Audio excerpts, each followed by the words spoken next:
This is Writers on Film, the only podcast dedicated to books on cinema.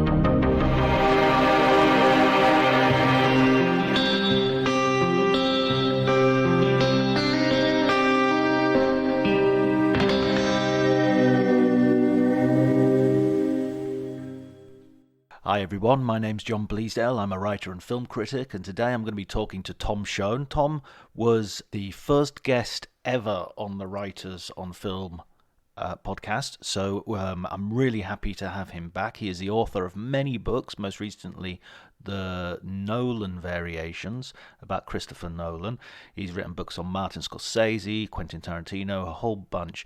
And today we're going to do something special because we're not talking to him primarily to sort of talk about one of his books, but because he also wrote a brilliant book called Blockbusters, I thought it would be interesting if we had a conversation about the state of blockbusters today in the age of COVID and following the pandemic, and because we have some blockbusters which we can talk about, such as No Time to Die, Dune, The Last Duel, and I think we maybe talk about some other things, but those three films in particular are what we're going to talk about. So there will be some spoilers ahead. So if you haven't seen those films, you might want to skip one or two of those parts. One other thing I have to say is that Tom's based in New York, and the ambiance of New York can sometimes be heard in the background. I hope it doesn't impair your enjoyment at all.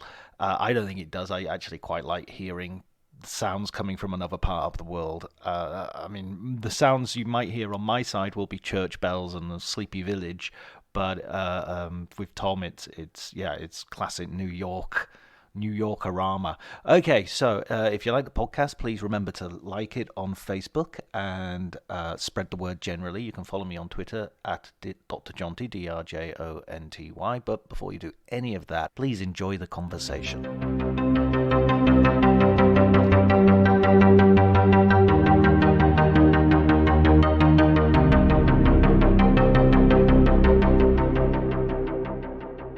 We're entering a very strange landscape for blockbusters because even today I was reading an article by Brandon Katz all about how the whole business, the whole genre of blockbusters is going to change simply because they've lost so much money. And he was even this year, it's like 67% down on 2019. So I mean, that's almost 70% less money in the pot.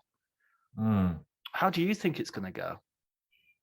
Well, I mean, it's hard to see the Hollywood giving up on them in the sense that they really have been the backbone of the business for so long now. I see them as they're in the middle of the boat. They seem fairly safe to me, which isn't to say that there's not going to be some belt tightening or there's going to be preference for this type of film over another, but I can't quite see the blockbuster itself kind of disappearing, certainly. But I'm definitely well used to hearing that they're about to bring the whole thing down to its knees, and the death of cinema, and that's been a kind of, they're frightening things. There's so much money and manpower and investment in them that that shepherding them is a sort of scary business, and it always has been. And so I think, it would be strange if COVID hadn't in some way alarmed the industry, even at that level. And I think we've seen that. I mean, I can remember thinking when Dune came out, feeling a little nervous for it, even though I hadn't actually seen it at that point. But it was getting good reviews, and there was a bit of me that was that split release that they had for it seemed very. The numbers could be quite soft. So I was relieved that it did well. Well enough for them to come back for another one anyway. So yeah, it's definitely it's a scrotum tightening time. Yeah, I mean, his argument isn't so much that they're going to disappear or they're going to that there's any risk of them going extinct, but more that you'll still have sort of blockbusters. You'll still have those big IP films at the center, because he refers to them as too big to fail. The industry just needs them. There's no way the industry can go on. Okay. But there might be more sort of tailored, smaller budget blockbusters, if such a thing exists, which are much more sort of targeted to go towards the streaming services and things like that, rather than theatrical distribution. And so it's almost like, I don't know, maybe I'm reading into it, but it almost felt like there might be a blockbuster which will be definitely a sort of theatrical experience, the Christopher Nolan, the bigger of the Marvel films. And then there might be sort of Marvel films or DC films which are actually budgeted because they're really only going to go to streaming. They're not going to be aimed at the theatrical so much. That's what I was sort of extrapolating. I might be. Did he have any examples? I mean, what does that second type of movie look like exactly? Like the one that's been budgeted down, that's a sort of mid-budget. I mean, well, I'm just curious. It's interesting. Like, I've for so long associated, blockbusters as just inherently expensive creatures, and it's sort of tied into like the reason people like them. You go and see one of those kind of big disaster movies by Roland Emmerich or a Michael Bay movie, and you're literally going to some degree just to see money being spent. Like, that's the attraction. Like, there's something about those effects that you don't feel satisfied unless you've seen money being spent. And I don't mean that's it's explicitly so, but literally so, in the sense that the production values that you kind of want and desire just are inherently expensive. So it's curious. I wonder what a mid-budgeted blockbuster would look like. I mean, I tell you, the Bourne movies actually were kind of like as close to being that kind of creature as you could get. I mean, they're the only ones I can think of really that were sort of bantamweights, sort of boxing with the heavyweights. They brought in $1 billion. They competed against Bond. They competed against, the bigger spectacles. But in fact, but for the actors and they're not particularly expensive. They weren't particularly expensive. So I can think of those films, but I wonder. I mean, and of course they're very earthbound in the sense that they're not superpowers. There's nobody with any, sort of earth-shattering. So there's that element of it. So is that the kind of film he meant? I mean, that would be. I could see those, but they're still very hard to come by. I can't remember if he actually sort of gave any real examples. I mean, I was sort of thinking of maybe the sort of second tier sort of Marvel character. They aren't the huge. I don't know how Black Widow did, for instance. I'm not sure if that would be an example of something which had an enormous budget and all the rest of it, but maybe didn't have the broadest appeal. Yeah, I mean, I think the thing that you would always have to look at is you just have to find somebody who could do the effects for it. The thing that makes them all expensive is the digital work, and I'm sure there are there are variations within it, but basically once you start using them, then you've got an expensive movie. And I can't Black Widow. I mean, unless they decide to do Black Widow as a kind of more of a spy thriller, because she is a spy. Like, I could see that working. In fact, it would have been a lot better if they'd done that. They were kind of aping Bourne in many other ways, but then of course they had to have their kind of big set pieces that cost a lot of money. But if you could have done without those and just made a Bourne picture out of Black Widow, then yeah, I could definitely, I could see that could work. I wondered why. I remember seeing this in X-Men 2, where X-Men 2 felt quite bloated, and it felt to me like there were set pieces that because they'd paid for them, there was absolutely no way they were gonna take them out of the movie, because it's like, how do you cut this set piece, which, as you say, with the digital effects and everything, is eating up a heck of a lot of your budget. And I just sort of wonder about something like Black Widow, where, who's going to see a Black Widow movie going if they don't have a scene where a huge sky palace falls to Earth? I'm going to be disappointed. I'm not. Is that really, what audiences are going for?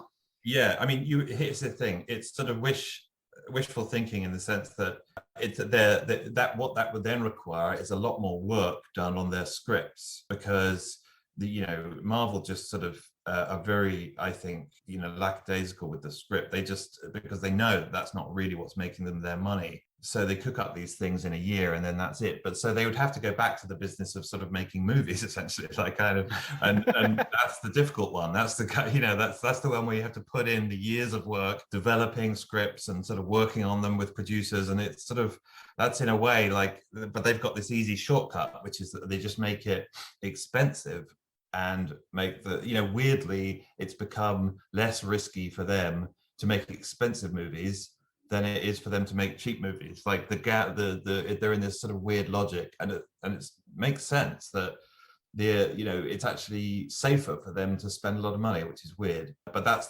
they've been in that trap for like decades, and I can't really see a way out of it. I mean, it's a bit like asking somebody to sort of grow younger, like the industry has sort of got to a certain level. You can't then just sort of reverse time and ask it to sort of rejuvenate and go back, much as kind of critics often say, oh, I wish they just made movies again, or I wish they wrote better scripts, or it's always going to kind of press on. So I mean, I hope that guy is right. I hope that argument bears out. I mean, I certainly am as bored as anyone by kind of most of the Marvel movies that come out. I mean, they just seem desperate for some kind of innovation, and less money seems like a great way to go. Like that's how you really get the discipline. That's how you get the Nolans. That's how they've all come out of the low budget world. Like Cameron, Nolan, Jackson, all those guys came out of an incredibly disciplined, low budget filmmaking world. And, and to this day, really, I think that you can't really fault a Cameron movie. Like he's you really see, if he spends a lot of money, you see it. It doesn't seem there's much been wasted.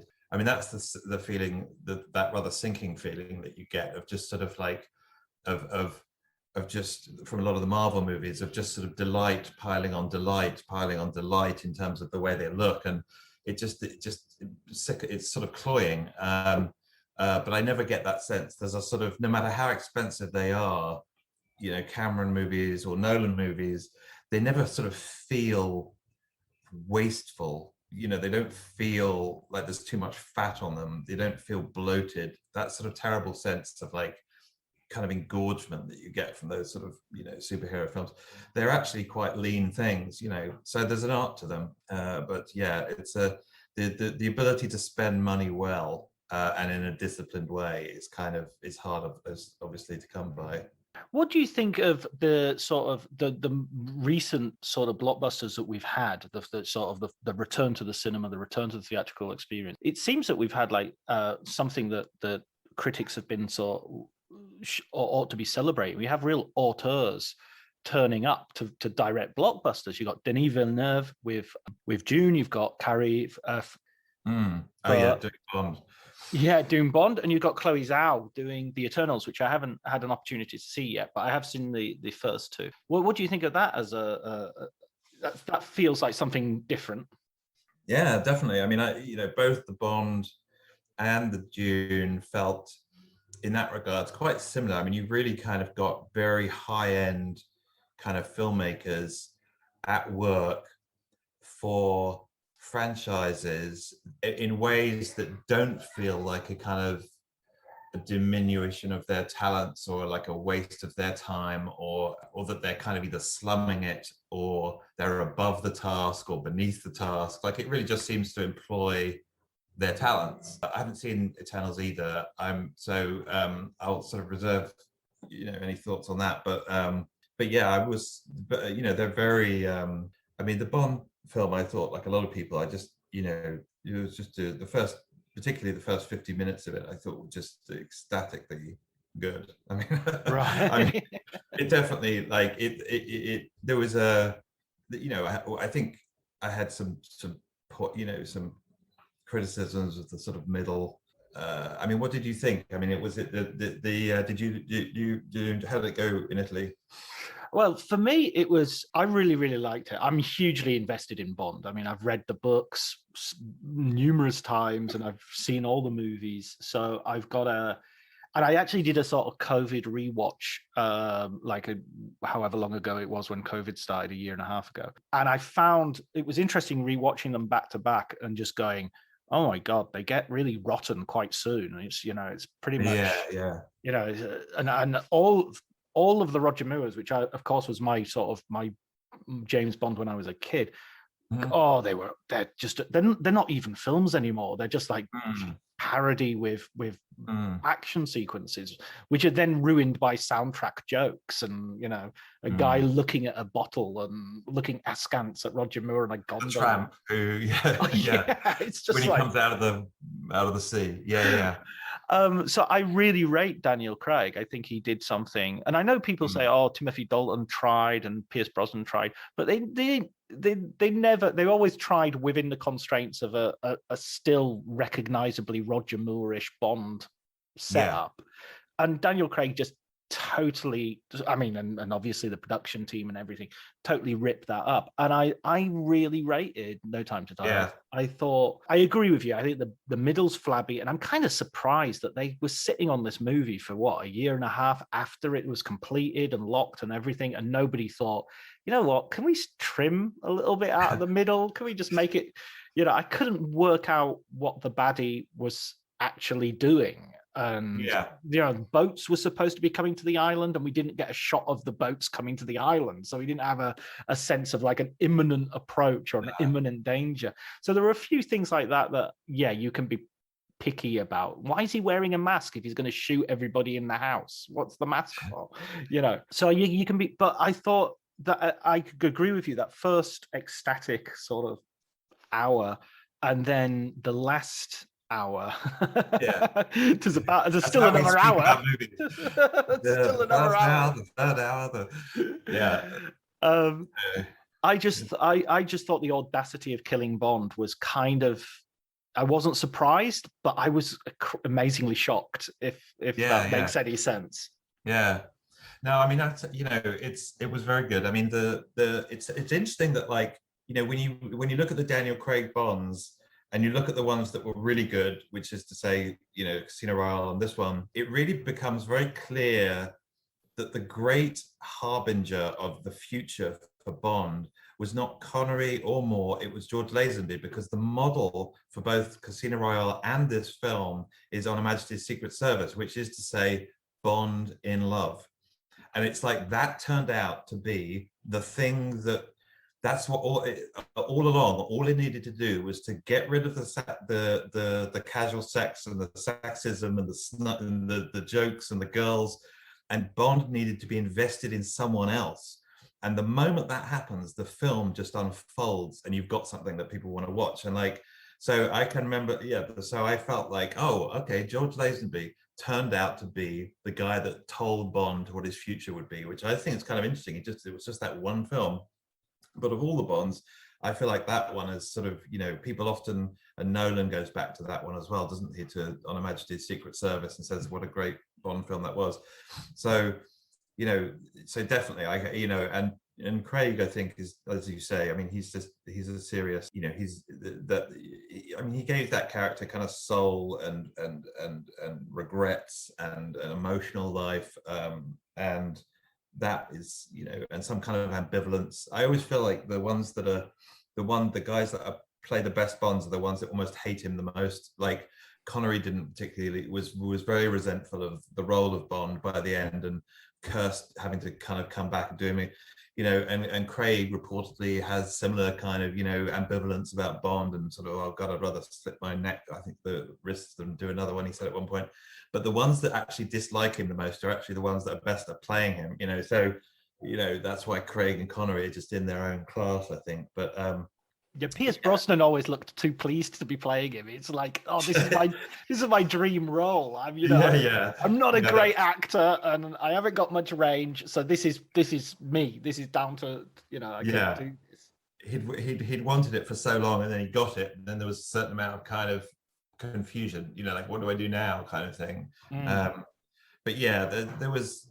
I think he never seemed in command really to me. There was the problem. I think that he's got a very soft manner, and he's a very gentle sort of guy. I mean, I never kind of got that sort of stentorian bark that kind of like Bond can sometimes do, give, where they just sort of like, you know what I mean? Yeah. There was there was that going on for, I think, for Brosnan. Like there was something a little too soft about him, and that couldn't be said of Craig. I mean, Craig just zeroed in very rightly on the physicality of Bond. I mean, it was two things. It was kind of like his emotional life. It was his soul. It was kind of like what effect are these killings having on him? But at the same time, immense kind of physicality and like kind of the kind of glory that that film makes of his body in Casino Royale. I mean, he's the Bond girl. Like it's kind of like his physicality is kind of the thing that we're lingering on in that film. He comes out of the sea like Ursula Andress and Halle Berry, doesn't he? Yeah, exactly. Yeah, and like, I mean, although the Mendes films put him in a suit, he never seemed that uncomfortable to me in a suit, and I always liked to invest in those Hawaiian shirts. I definitely kind of felt that Craig was sort of in some level in conflict or he was rebelling against some of the strictures of kind of what Bond must be and do, the quips, the suits, the girls. You felt like this guy was a sort of modern enough male to find a lot of that stuff embarrassing, and he didn't, and he did some of it under duress, but he did his absolute best to kind of get as much of the sexism out of the series as possible. I mean, I think that's kind of maybe one of his lasting achievements, far from being some high and mighty sort of act of kind of preaching to the masses. It actually was exactly what had needed to happen with Bond. Like it was thrilling to see him in love. It was thrilling to see him sort of attached to someone. So I think his instincts were great. I would be so interested to know like kind of what kind of input he had on it. I would suspect quite a lot, in the sense that there's something about those movies, and particularly the last one, No Time to Die, which seemed like it could only have come about if the director, the producer, and the star were all on the same page. Right. In other words, everybody's making this film with a single will, and they've all got the same idea in mind, and they all agree. Like, it's so rare on those films to get that. So there's a kind of quality of leadership around it that I'm keen to know. It's obviously the Broccolis, it's obviously Fukunaga, but it's also Craig. I believe that when we read about it, when we find out how those films were made, I think he will emerge as a kind of as an author. Feels that way. It feels like there's that great alignment of kind of role and script and an actor that comes about when essentially an actor is leading, and people are listening to him. I think one thing that really proves your point, one thing that's really I remember being really struck by when I first saw it, and I saw it a couple of times because I saw it in Italian first because it was out, and then they showed it on Monday in English, so I went to see it again. When that moment before the song comes in, the sort of needle drop of the big song, is a really important moment in Bond films, because that's a moment where the camera sort of stays on something, and it might be somebody dying, or it might be somebody falling, or it might be, and it then merges into the title sequence.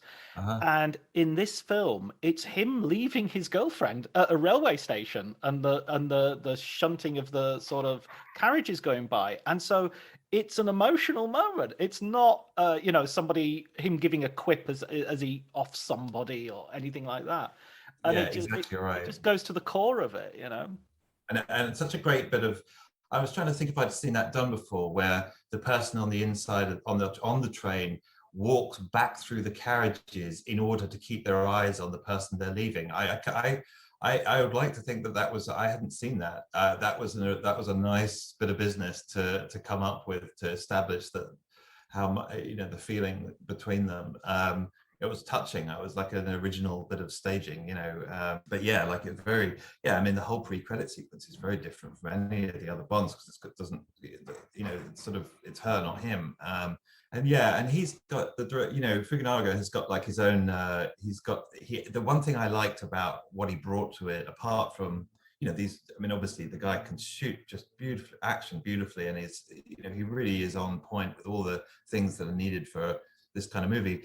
but he brought a genuine sense of nastiness to some of the villains. Like I really felt that they were just really up to no, really kind of, there was something genuinely creepy about them. You know, there was something very, it's partly his thing with masks. He likes masks, doesn't he? I remember that, but the sense of sort of dire goings on, you know, I don't know, it just felt sticky with sort of something genuinely nasty. And I missed that. I kind of, obviously the villains have become, of Bond movies have become such a kind of archetype unto themselves, slightly laughable, you know, everybody knows they kind of talk about their plans at length, you know, it's like the whole thing is self-parodying, you know, but I'd say, yeah, I feel that there was a sort of genuine nastiness to the film, which I appreciated and liked. And Spectre seemed, in the first 50 minutes, and one of the reasons I love that section so much is they just seemed like on you, like, you know, like a swarm of, you know, I really felt like they were just this unstoppable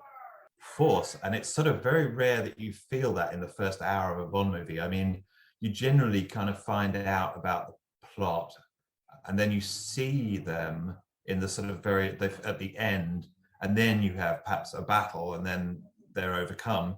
But the idea that they're just on you like immediately from the beginning of the film, a bit like the Joker actually in The Dark Knight, where it's just like a weather condition that kind of moves in like a storm, and it's just sort of, you can't escape it. I loved that so much, and I loved basically them taking that building and coming down the glass, and in they came, and it was just fantastic. You know, like that's exactly what you want Spectre to be like. And I was disappointed actually when they were wiped out for that reason. I was like, oh no, you've got such a great head of steam with those guys. Like keep that up through the movie. You know, don't transfer power. Yeah, I think the series has done that a little bit too much. You know, no, it's Quantum. No, Quantum is actually a subsidiary of Spectre. No, it's not Spectre. It's this other thing. It's like, oh, for crying out loud, pick a story, pick a route. You know? The unified theory of the villains, they're all in the pocket of the others, and then you know, no, that's true. They can't get a mastermind big enough or broad enough to kind of encompass the others, like Russian dolls or something. But yeah, but I didn't, you know, yeah, they should have just stuck with just this sort of they're just on the nape of your neck, you know, like that's all I need to know, like they're just unstoppable. But yeah, and also the idea of like Bond going, essentially working for the CIA, freelancing, that was also so intriguing that I wish they had stayed with that longer. And I think M brings him back in again about the halfway mark, and I was immensely disappointed at that. I was like, no, God, I want the whole movie to be like Bond is kind of working for the CIA, and maybe he comes back in again at the end. You know, that would be great. But like, don't like hand it in, like, you know, like that was disappointing, because M was turning out to be a pretty good bad guy too. So it was like, yeah, I like the idea of him waging, you know, in basically the battling with his own service, but then it's a bit like, no, forget about that. Yeah, they sort of spend that a bit cheaply. They set it up really well, the 007 and everything, and then when she sort of says, you can be 007, it felt like a child sort of plot point.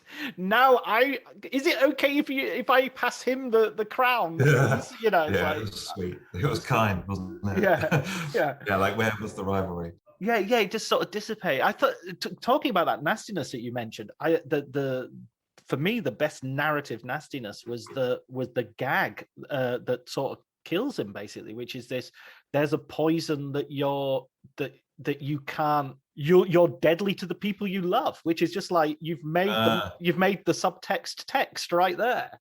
Yeah, that's right. No, it's good. I mean, the idea of poison was great too. Like that's something we hadn't really seen much of, I think, since I think they get in From Russia with Love. They Elsa Krebs, didn't they? Had some poison there on the stabby of her shoe. Yeah, stabby kick. Yeah. Terrified me as a kid. I hated that so much. Oh my God, it's so simple, right? Just somebody comes up to you and kicks you, and you're dead. But yeah, no, but it is a, you know, classic bit of kind of spycraft, and so yeah, it was nice to see them sort of expand upon that. That it was surprising that they hadn't, that nobody had done it before. It was all nuclear, wasn't it? And it's literally, see, if that was Roger Moore, he would have said, "Oh, toxic masculinity." Yeah, right. Yeah, there you go. That's funny.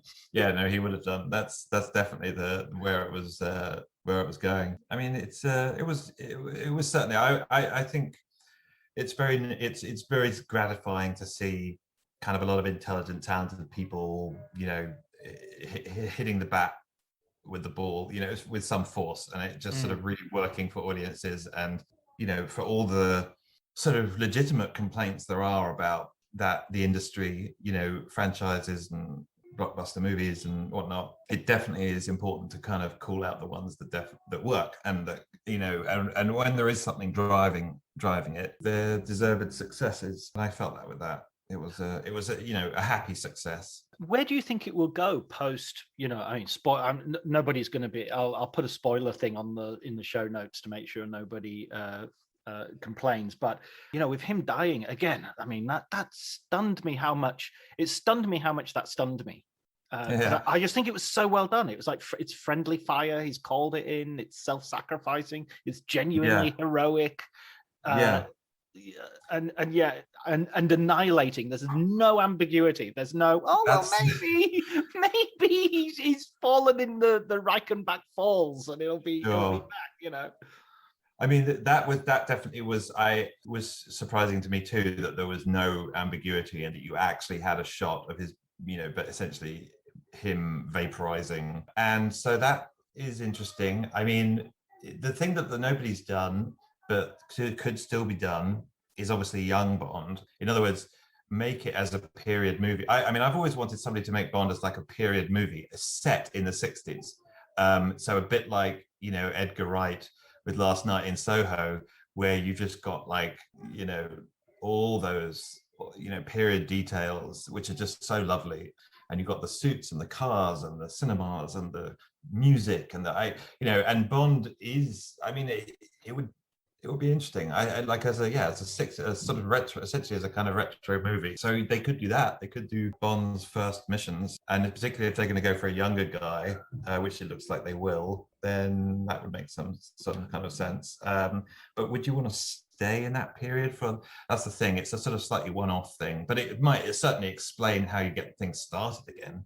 Maybe in subsequent movies it would just forget about the period detail, but it'd stick with the actor, and by that point nobody's really asking questions as to how this happened. That was Tarantino's pitch, wasn't it? When he, how he often pitches stuff around. He wanted to do a version of Casino Royale, which would be really true to the book and which would be period.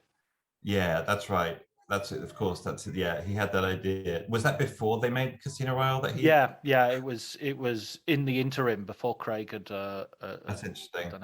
Because in some ways, they took half of that pitch, but they left the other half. So yeah, that I mean, things have got so kind of, franchises are started and restarted and rebooted with such kind of offhandedness that they probably won't have to come up with much of an excuse or reason as to sort of why he's suddenly alive. Like these things, people are so used to the idea of kind of the multiverse, and nowadays that like simply starting Bond without any explanation would almost be possible, for better or worse. That's the world we're in. So, yeah, it shouldn't be too hard, but yeah, definitely.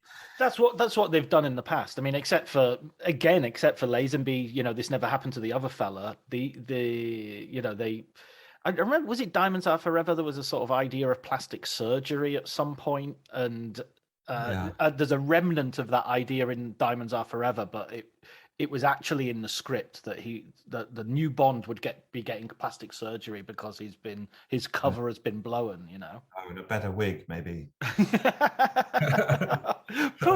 Sean Connery, when he started in Dr. No, he had 5 wigs, and it was like one was for fighting, one was for underwater. Is that right? Yeah, absolutely. It doesn't look. I mean, it's good. Good wigs. I was just reading about the price tag for the wigs worn by Kristen Stewart in Spencer, and I think that I've remembered this, that they were kind of $5,000 or something. Each wig was, I mean, a lot of money. I guess that's how much they cost when they're that good. But the most surprising wig that I saw recently was the Mohican that Robert De Niro wears in Taxi Driver.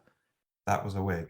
That was a wig. I didn't know that was a wig. And that's why I was so surprised, because I just thought, well, it's De Niro, he's method, but apparently he was shooting something else, and it's a bald cap and a Mohican. I did not know that. That is a surprise. That's one of those things I don't want known. Can we not broadcast that? Okay, I'll cut it out.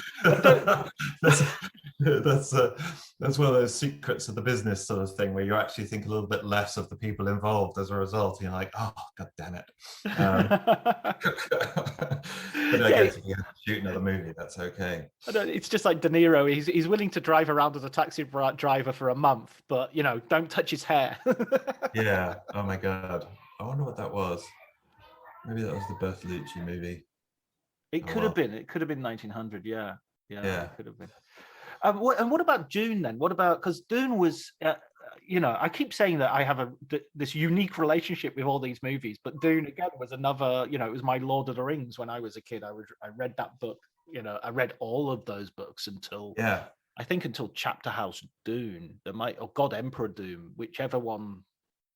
Yeah, quite a lot of them anyway.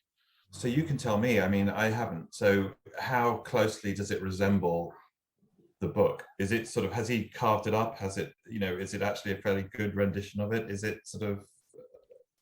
Yeah, I would say, weirdly, the David Lynch version is extremely close to the book. All the voiceover that David Lynch uses is how the book operates, because everybody's thinking and they're telepathic and they're reading each other's thoughts through various sort of methods and whatnot. So those internal monologues being presented like in the David Lynch movie are really close. The problem with the David Lynch movie is it gets to like the 2/3 mark and it just goes, skip to the end. And, and then they fell in love, and then something else happened, and his power grew. And with this one, I think it's it's pretty close to the book, and it definitely gets the atmosphere of the book. The one time it really departs is basically towards the end, when it sort of goes in search of an ending, because the book isn't it isn't two books, it's one book, and it doesn't have a natural ending in the middle. And I think they chose a fairly good point. I liked the idea that he's the first person he's killed, and that has a sort of narrative, that he's passed. And it's kind of quite interesting that such a big film has such a smallish, but makes it big, makes that personal moment really big. He's become a killer. So he's. I thought that was great, but the bit immediately preceding that, where they go around looking for a copter and there's Duncan, Idaho, all of that stuff was pretty much, I think, was pretty much invented and was I figured that was put in as an action scene because they needed something big to go out on. Yeah, that's interesting. I mean, that makes sense. I mean, the I was kind of braced for the ending because I was a minor complainant out of Empire Strikes Back for that reason. I was like, but hang on, it hasn't wrapped up. and but of course, I've learned to love that film. But with this, I was prepped that the ending was a bit like that, and I was braced for it, and therefore I found that the atmospherics were such that I didn't mind. I felt that it had built up sufficient sort of head of steam. I mean, it's all pressure and atmospherics, that movie, isn't it? Like, it's sort of like the sound in your chest, the way you feel it in your chest. It's like a physical, sensation. There were times when I felt a little bit like I was just being shown a whole bunch of extraordinary sights, but that the action or drama wasn't necessarily being advanced. I remember there's sort of good series of sequences where you just feel this massive happening, and it's the sound lifts you out of your seat, and at the end of it you sort of think to yourself, well, what's just happened? It's like, oh well, they just landed. That's like a one line of script. They land the ship, but it's sort of taken minutes, and it's your eardrums, and and so there was less sense that I got. I kept on thinking about what makes action memorable, and I was thinking about like how in Star Wars, when Han just sort of tosses the blaster to Luke, and Luke just catches it and starts blasting, and for some reason I really remember that, because it was just sort of like so great. It was so functional. It was none of this, oh, here's how this works. It was just like, catch this and start, and then bam, he was off, and suddenly he was now operating at a slightly more heroic level. Luke had grown up a teeny bit the moment he started doing that.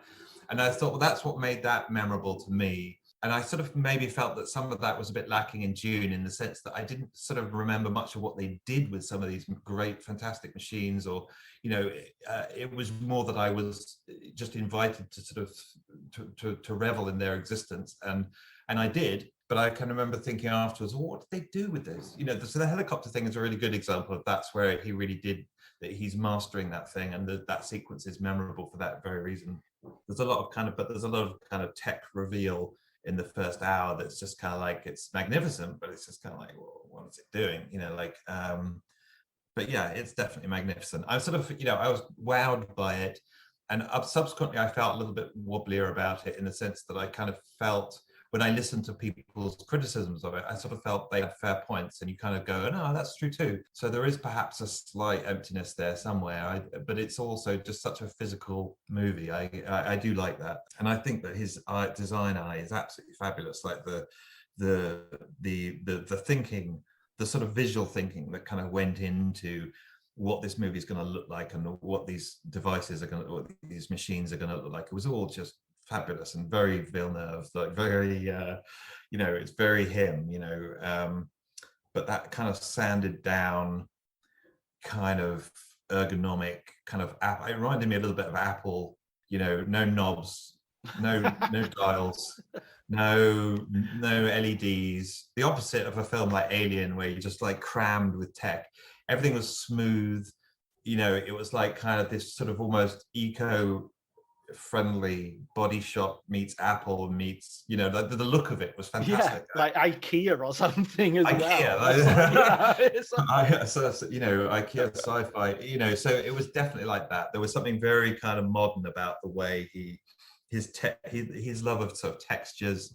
You know, I really felt, I knew how things felt like to touch, what the surfaces of that movie. I mean, a lot of it's sand, and, you know, but it's like yeah, it's like he's a really good, he's got a very sensate kind of movie sense. Like he's like, I mean Nolan's a bit like that too. Nolan's always kind of saying, well, it's not the way something looks, it's the way it feels. And he's big on textures in those movies, and textures are always telling the characters like kind of where they are and what they're, you know, like Memento, it's all kind of what he immediately feels, you know, like that's how he orients himself.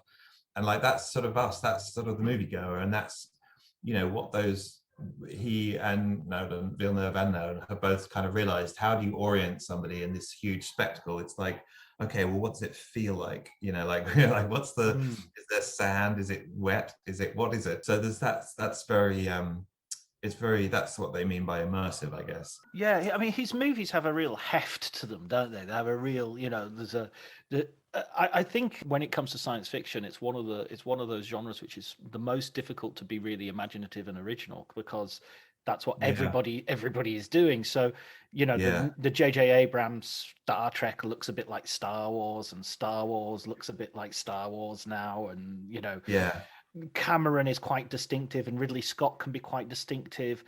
Everyone else is looking like them. You know, everyone else is a sort of cheap version of them.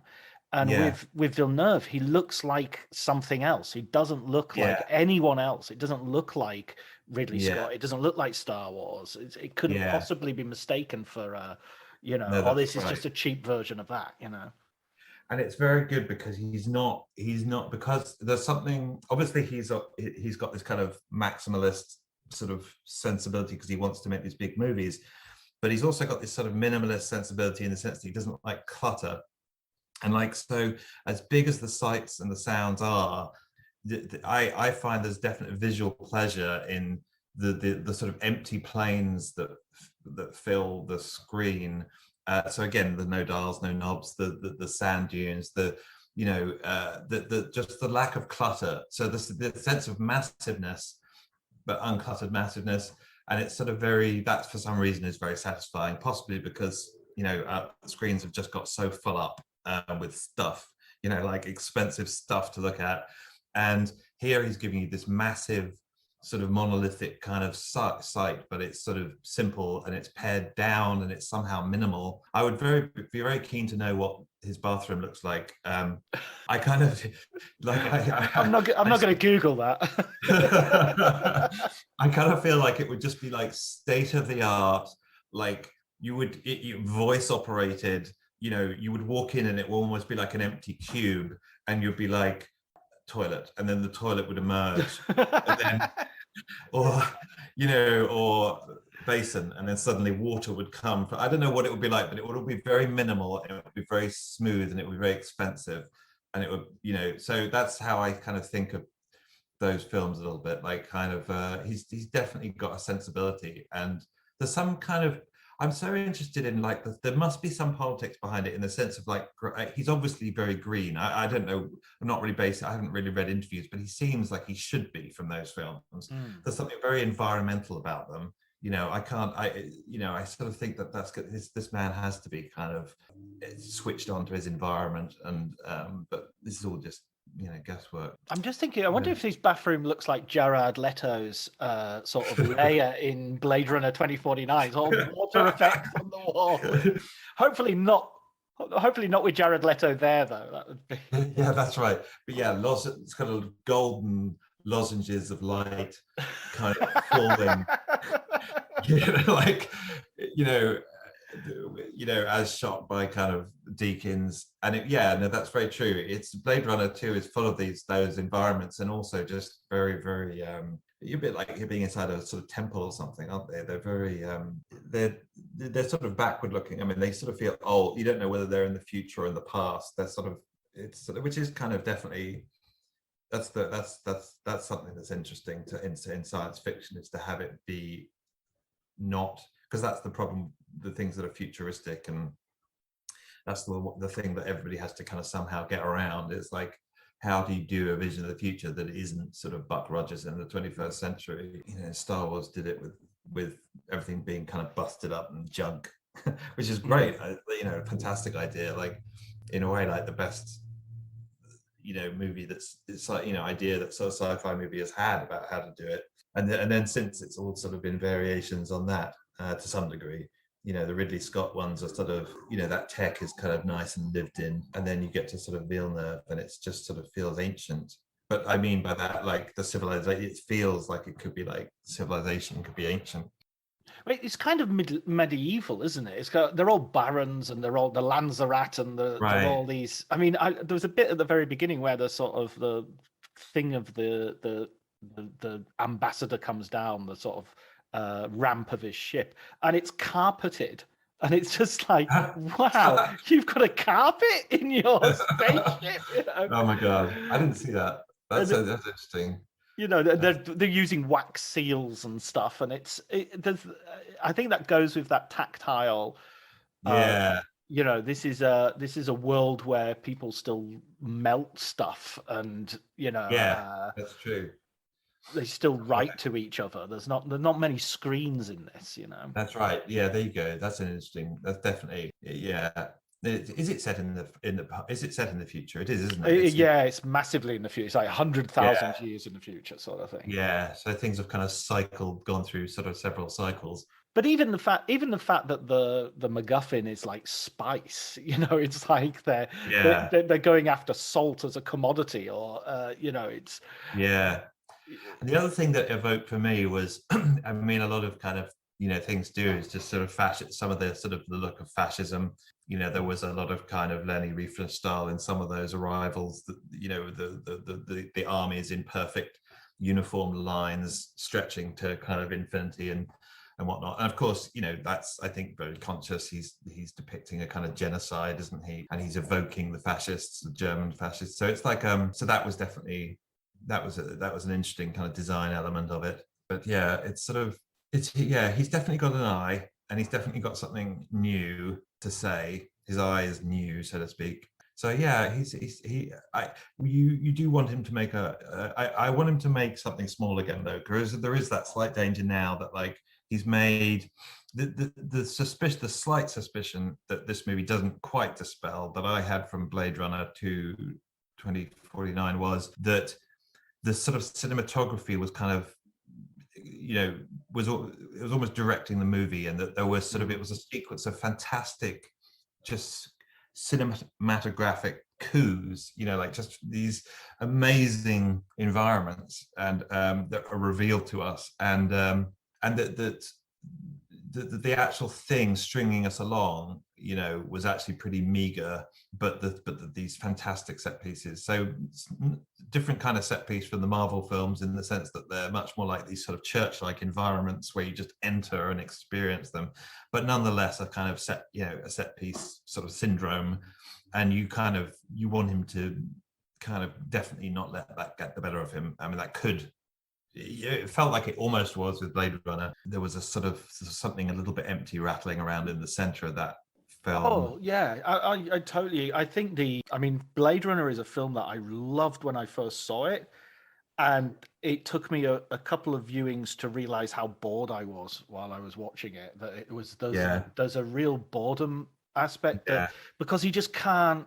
He has no economy when it comes to story, and there's no sense of like, look, you don't need to see him get out the car, go down the corridor, go up the lift, knock on his door, go through the door. You can skip a bit there. You can just go, you can just go a little bit further. And I think with Dune, I think it worked better with Dune because there was more of an epic scale. So the pageantry and all the rest of it is part of the story. But I do think he is a director who can't, or at least I was going to say he's not really interested in set pieces. I mean, there aren't any.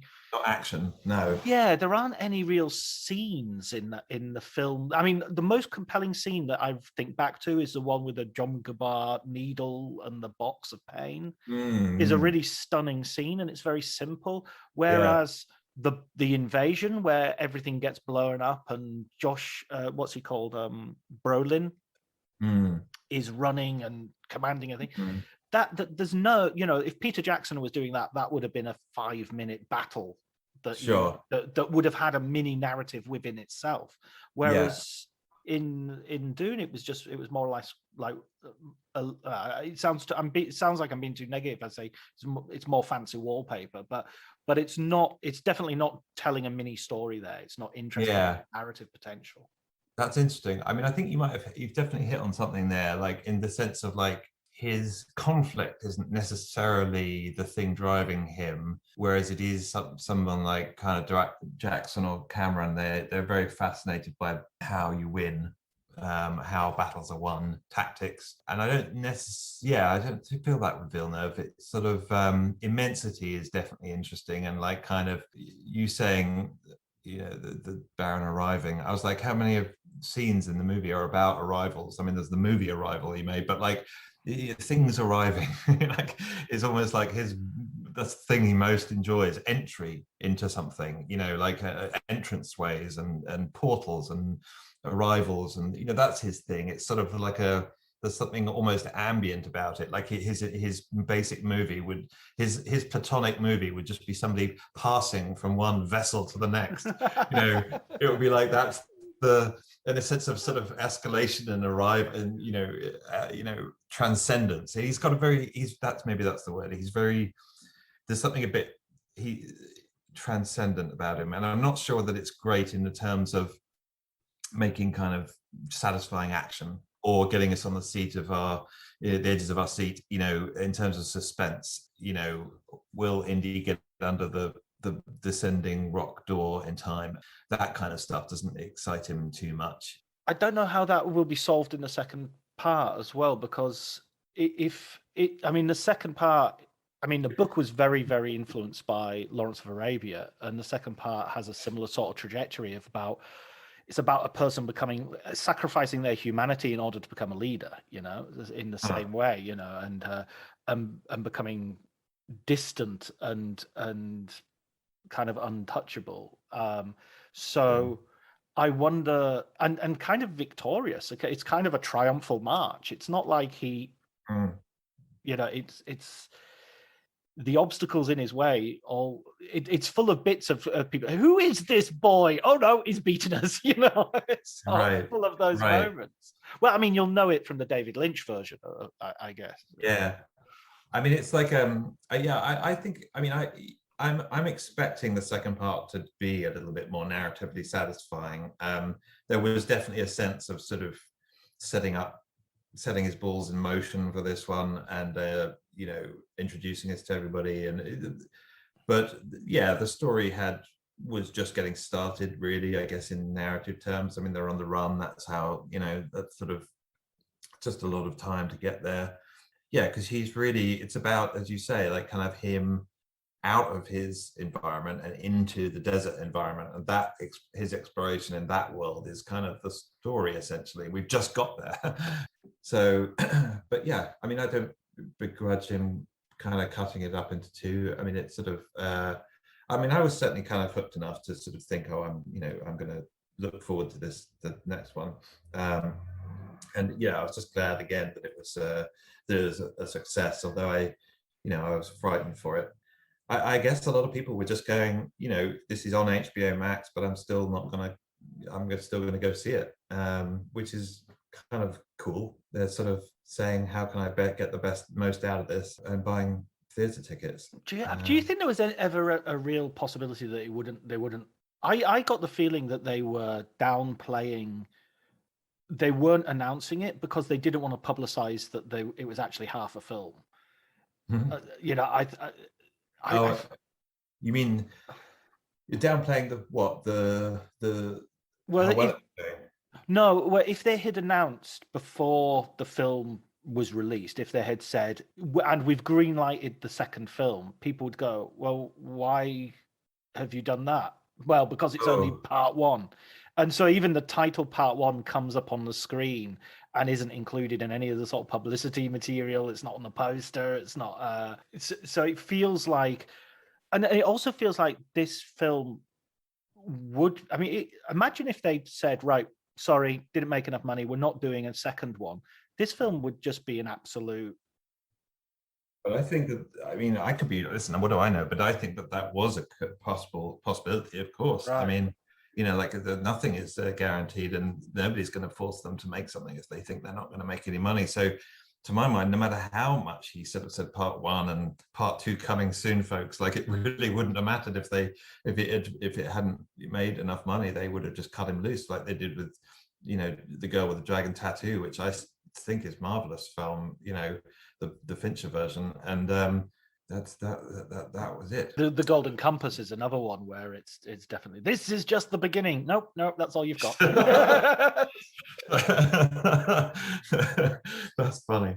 Yeah, no, it's you know, so I think, so yeah, I you know, maybe they had given him some guarantee. I mean, certainly in the sort of fuzzy environment in which we find ourselves, it's you know, the communication between Warner Brothers and the filmmaker is possibly a little different. Maybe the expectations are a little different. Maybe there was some assurance of, you know, this doesn't have to go out of the park, but it does have to do this. You know, we're aware that we're releasing this on HBO as well. Therefore, we're not going to expect that. You know, who knows? But it's sort of. But yeah, I'm certainly pleased as an audience goer. Just at least he gets to do another one. I mean, he's just too good. You know, he's a very interesting director, I think. I want to go back and see Arrival. I just have such good memories of that film, and it's kind of got better in my, you know, afterwards. You know, that kind of, sometimes films don't, and sometimes they stay with you, and sometimes they don't. But that one is kind of, it's definitely calling me back again. Yeah, I think it's got everything, that film. It's got the music, the story. The original Ted Chiang story is great, but the film is a real improvement on it. It really brings out something else. So yeah, no, yeah. It holds up. I've seen it multiple times, and it definitely holds up. What are you looking forward to? Anything that's sort of on the horizon? Any big films that are coming that you're keyed up for?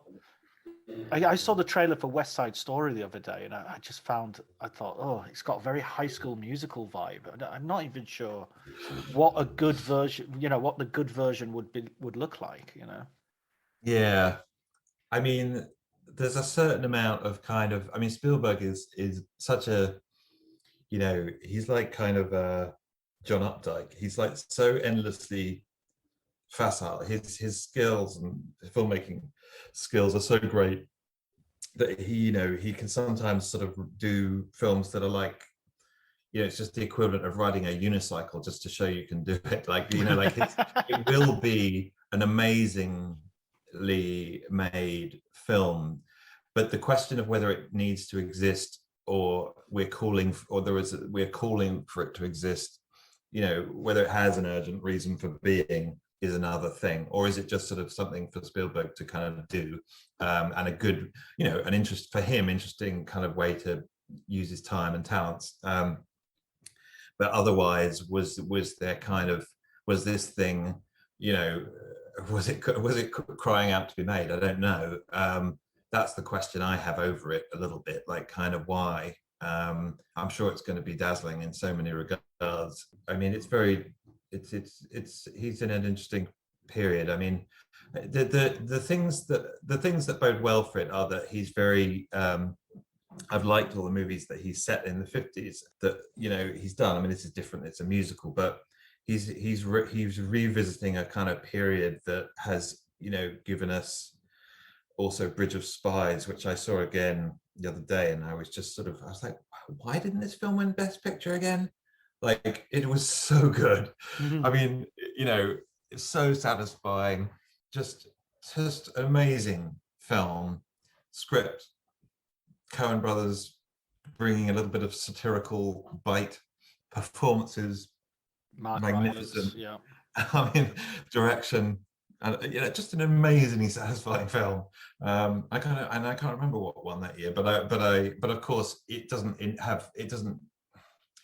hit any. It doesn't tell the Academy it doesn't show them the future, like it doesn't sort of say this is how we're living now. This is the state of the nation. This isn't kind of where we are. It can't be dressed up as sort of something new under the sun, so to speak. But what did you think of The Post as one of his more recent? Oh yeah, again, yeah, loved that, and just immensely satisfied. I mean, I think they'll look back on him sort of making these films and just think, God, he was really kind of putting out some really excellent.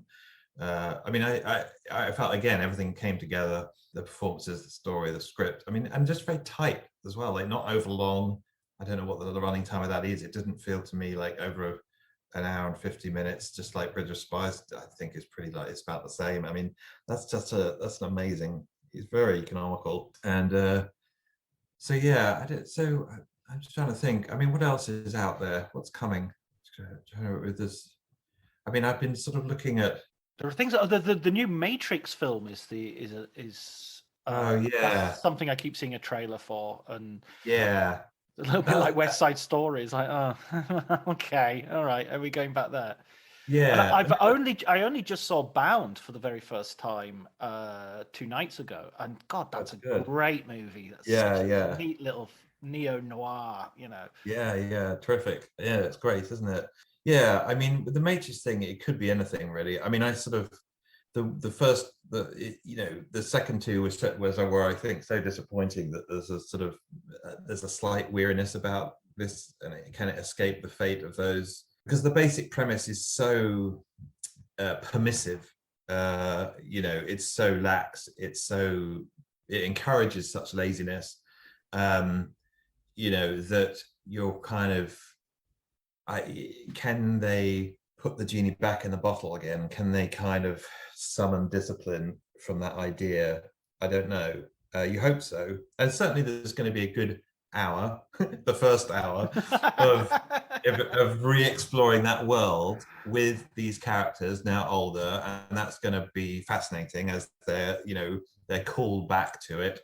I can easily see that being a good hour of cinema, but yeah, it's sort of, there's a question mark over whether they can, it's like a kind of can they unpickle the gherkin? Like it's kind of like, can they get back to being, can it be a cucumber again? You can try. It sort of doesn't help that he looks so much like John Wick in the trailer. It's like they haven't sort of thought, right, let's really distinguish him from, let's cut his hair or do something. It's like Harrison Ford turning up in Blade Runner 2049 just wearing whatever he was wearing that day, Yeah, no, exactly.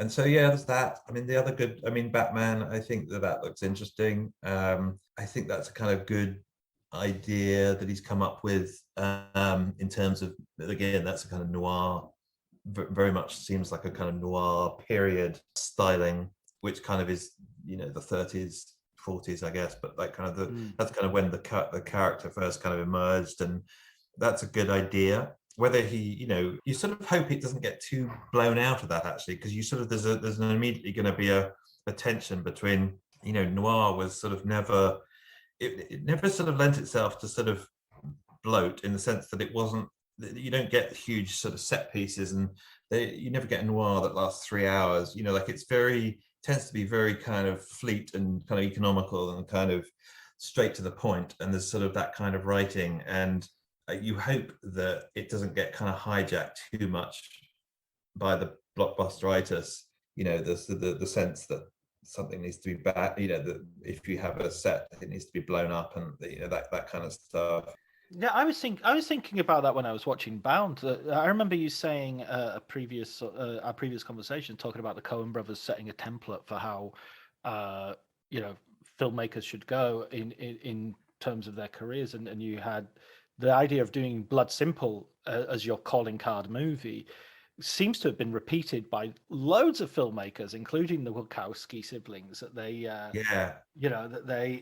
that it's almost like, I think David Putnam said something about you should make a horror movie as your first film, because it'll be cheap, and you can show all your skills off. And I think noir does a similar thing. Definitely, yeah. I mean, a plot twist is the simplest and cheapest kind of special effect in that sense. Like, it's the biggest jolt to the audience that isn't a sort of massive explosion or that costs a lot of money. So, and yeah, you get that. I mean, then Nolan's first film following is similar. The Usual Suspects, similar. All these people like start with these kind of crime thrillers. Reservoir Dogs. Kind of twisty. Yeah, Reservoir Dogs. So they're very disciplined, and they're very kind of, they have to really work on those things, and sort of shave the edges, sand them down, and tinker in the shed for many years getting those things to work well. Yeah, it's definitely a shame. I was thinking, it's very, there's such a thing as like, there's nothing like first films, because when a filmmaker is a nobody, and they are setting out to kind of be somebody and to charm us and to entice us, like, there's something about the massive like effort that they put into those things that's to charm and to entertain and to sort of, that gets lost once they feel they have us. It's a bit like a relationship where, the person is they seduce, and then about 3-6 months in, they just begin to get bored with the relationship. And I kind of feel like that.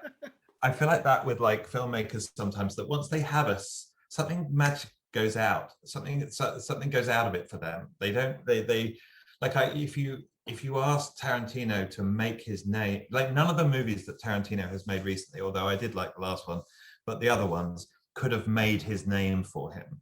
Right. As calling card movies, they simply wouldn't work. And so that's very, that's so disappointing in a way. Like, kind of, Reservoir Dogs is so economical, and it's so seductive, and but as I say, I feel like now he's got me, and we're both, there's a certain amount of kind of boredom, and on both our parts, and do we still want to go through with this, and should we talk about breaking up? It's like a kind of like those conversations, sometimes they can feel a bit like that, and it's sort of, but yeah, the first movie test, I often think, like, would this celebrated filmmaker, if they then gave me this film as their first film, would it have started the career? Would it have jump-started the career that I know they've just had? And very few of those films pass that test. Like, there's a certain kind of laxity kind of sets in. Would the French Dispatch launched Wes Anderson?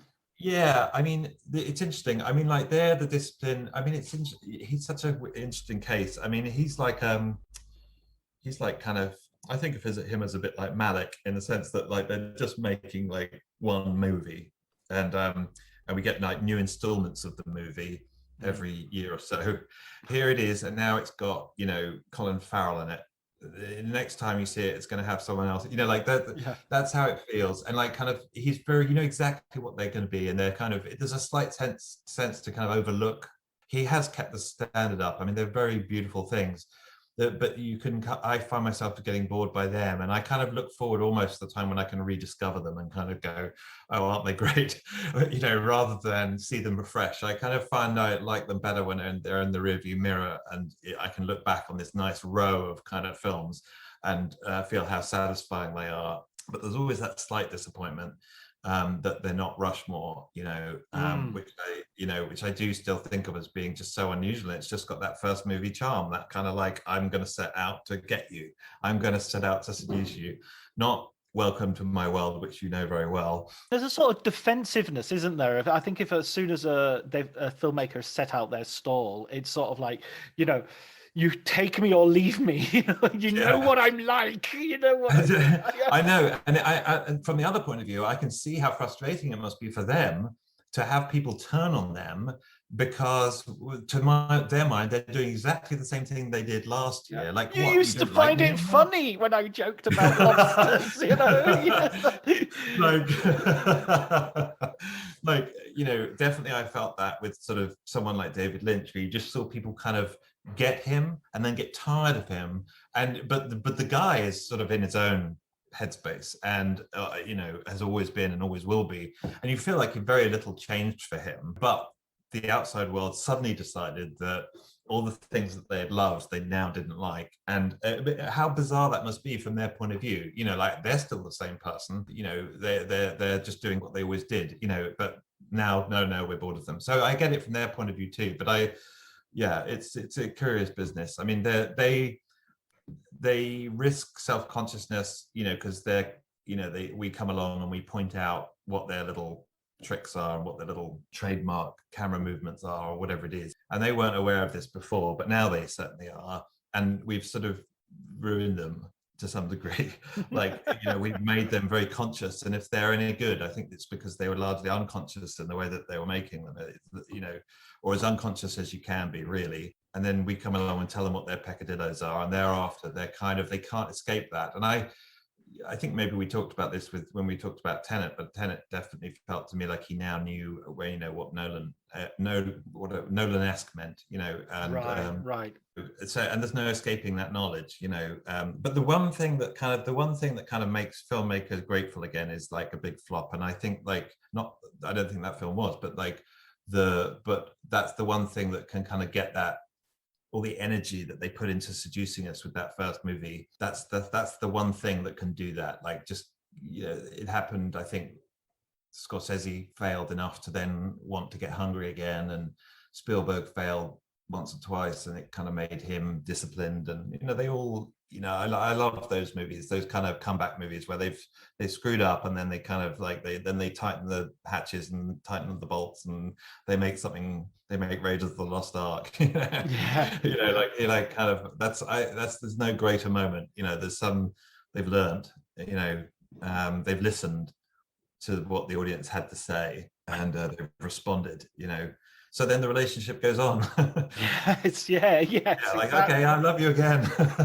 we get that sort of get back together sex. That's right. I mean, that's very true. I mean, I definitely have felt that you know, with Spielberg, I think particularly, like, I've fallen back in love with him many more than any other filmmaker. It's I think, I mean, you know, it's strange to say that he's underrated. I mean, he is, but it's sort of, but yeah, he's kind of kept it. He's kept reinventing himself, and he's sort of kept himself hungry. And he seems sort of, you know, like he still wants to kind of connect with audiences. You know, that brings discipline. You know.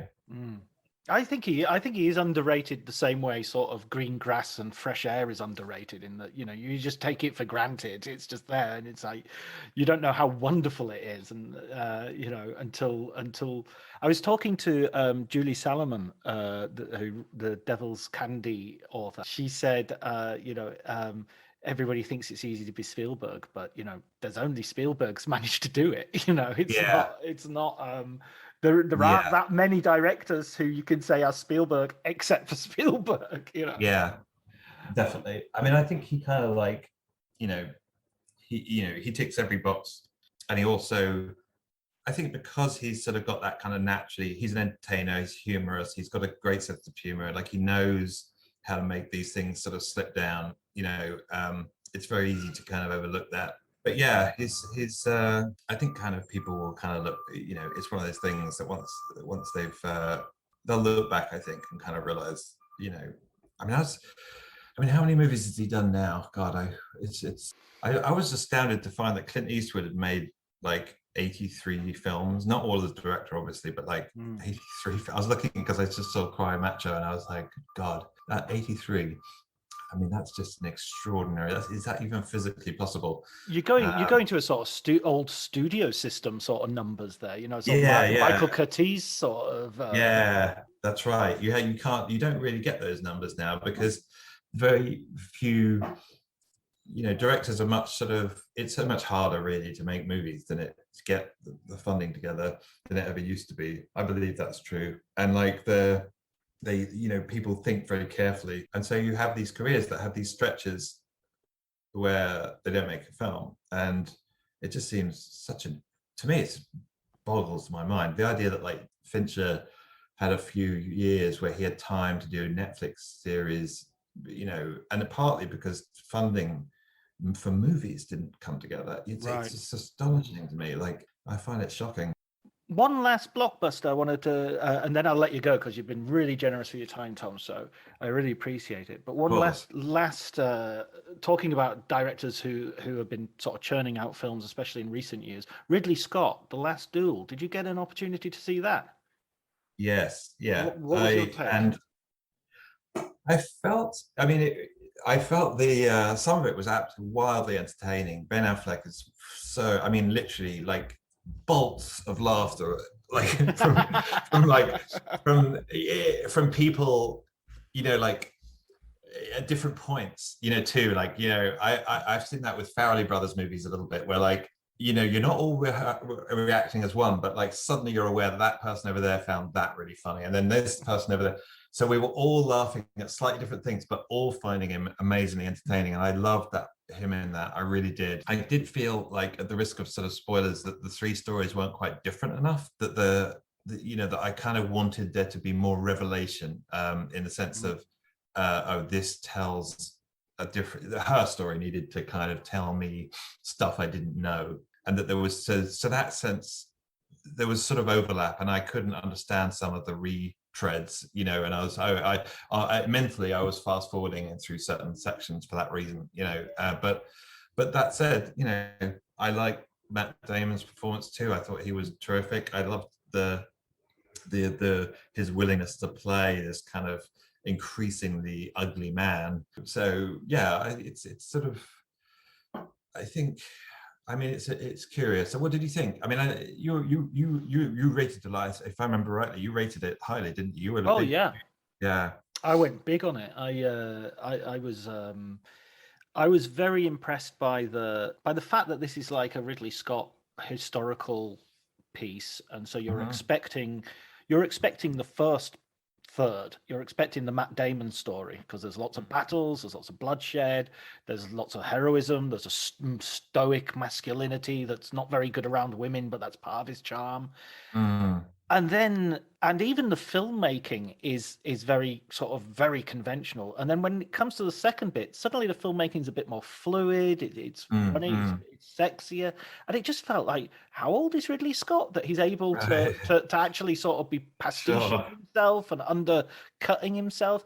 And then when you got to the final piece, it felt like it was something totally different. And I get what you mean by, it's not Rashomon. There's not no. He puts his thumb on the scale of justice and says, "Look, this is the one. This is the truth here." Yeah, he does with the subtitle. Yeah, exactly. And I mean, even if he didn't do that, I think narratively it's obvious. Yeah, it's use your horses for ploughing, man. Yeah.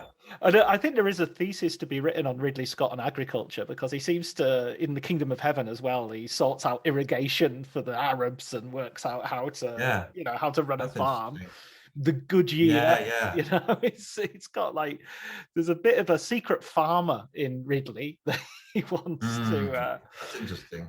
Yeah, Um, he's very good. I mean, yeah, I love too. The middle section. I think that is the sort of the Affleck where we see the most of Affleck, isn't it? We get the inside of yeah, that court, and we get the and orgies, and we that's a get section he wrote as well. That Affleck wrote. who did? Affleck Who? wrote it. Oh, did he? Because Matt I mean, Damon wrote the first section, Affleck wrote the second, oh and really? Nicole wrote the third. Oh, I knew that she had done the third one. I didn't know that the two had divided up the second and the first like that. Yeah, I mean, I definitely had like kind of all sorts of fears going in and thinking like Damon and Affleck together in this period movie, aren't they going to wreck it to a degree, because their own chemistry is so. I mean, it's the problem of all American actors is that I they're kept expecting Jimmy Kimmel to turn up at some point.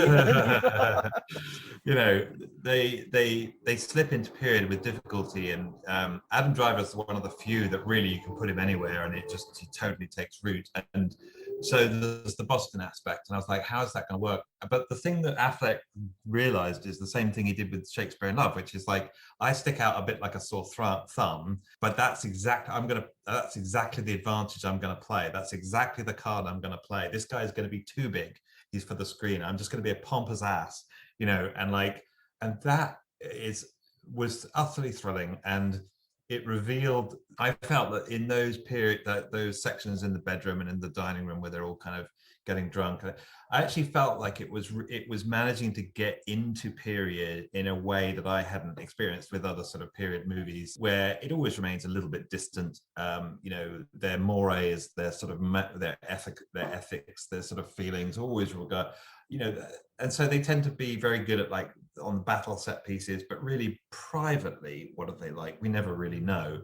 Braveheart, like what's going on, like when they're having dinner, who knows, who cares, like it's in the bedroom, who knows, who cares. But with this, I sort of felt like there was an intimacy, like, oh, I know exactly who these people are, and he seems to too, and it's very unusual. I haven't seen it before, and I believe it, like it was like and you sort of think there is a very strong sort of satire on the court in there that's very it's very, the morality of it is very, his feel for the kind of the corruptness of it and the sensuality of it is really something. Like it's very there's something. The only person that's popping into my head a little bit is Fellini, because he kind of is doing similar things, but so they're not very similar at all in other regards. But in that regard, that sort of sense of like kind of really sort of sinfulness that you actually kind of enjoy and regret at the same time, and it's almost too obscenely entertaining, and you feel almost grimy for finding him so funny, and like that is very, that's quite something. And yeah, that's so interesting that he wrote that, because Ridley Scott and they clearly had a meeting of minds, and there was some kind of chemistry went on there. But yeah, that's the sort of thing that you always want to get Oscar nominated. It never stands a chance really, but like Affleck should get an Oscar nominated for that. It's like, it's just, I haven't had as much fun from a performance in all year. Like I don't think I will have more fun in a movie theater than when I was laughing at Ben Affleck in another film. Like it was just enormously entertaining. And the last 15 minutes, the duel, the last. Oh my God, is just unbelievably good. I mean, it's just so... and even there you have Affleck as just, he sells the pathos of like, he's just in his best friend, Oh my God, I mean, I can't. The memory of that final death is just with me, like the brutality of it all. I mean, my God, I don't want to say any more really, but it's like it was, he definitely he understand, like he definitely. The thing about those films, I love the sound. I love the way everything feels so heavy. The armor feels so heavy, and the horses, and those swords just seem like they were taking such an effort to lift. Like that sort of stuff. Where I really kind of, I feel like he's perfectly he's the perfect director for that period and the weather conditions. He loves snow. It's like a snow that kind of goes up, though. I always have a it's niggle. like It's a snow that's sort of, where's it going? I've never seen snow go up in the air. It usually falls down. An omnidirectional snow that filmmakers do like. That's interesting. Like Nolan likes that. That snow is in the last Batman film too, when they're on the steps and they're fighting. Like it is a very cinematic kind of snow actually, because it's sort of it enlivens the sort of atmosphere, you know. Yeah, it fills the frame in a way that's unpredictable, I guess. Yeah. But it doesn't feel like a trudge, you know, like through. So yeah, that's interesting. Atmospheric conditions. Brilliant. Okay, man. Well, thank you so much, Tom, for Totally. I'll let you get back to your what is it, Veterans Day? Oh yeah, Veterans Day. Yeah, exactly. Go back to actually more like kind of entertaining my daughter for the rest of the day. So we'll see. But yeah, thank you. It's really entertaining. It was a great conversation, and let me know when it goes up. Yeah, I will do. I'll edit it and send you a copy beforehand. And yeah, I'd love to, I continue these conversations whenever you like, because they're great. Let's wait, just get some new films out and come back. Yeah, nice one. Take care, Tom. All right. Bye-bye.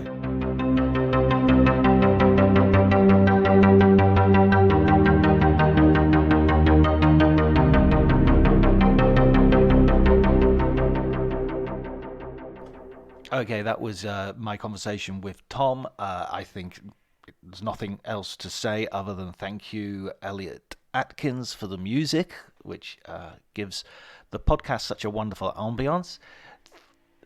Now listen to that. I've got next door neighbours are basically taking the roof off their house and adding another one. So we've got some work sounds. I'm not sure if it'll come through on the microphone. Hopefully not, but if it does, doesn't matter. So Elliot Atkins, thanks for the music, and Ali Howard, thanks for the art, and I will thank you very much for listening. Okay, take care.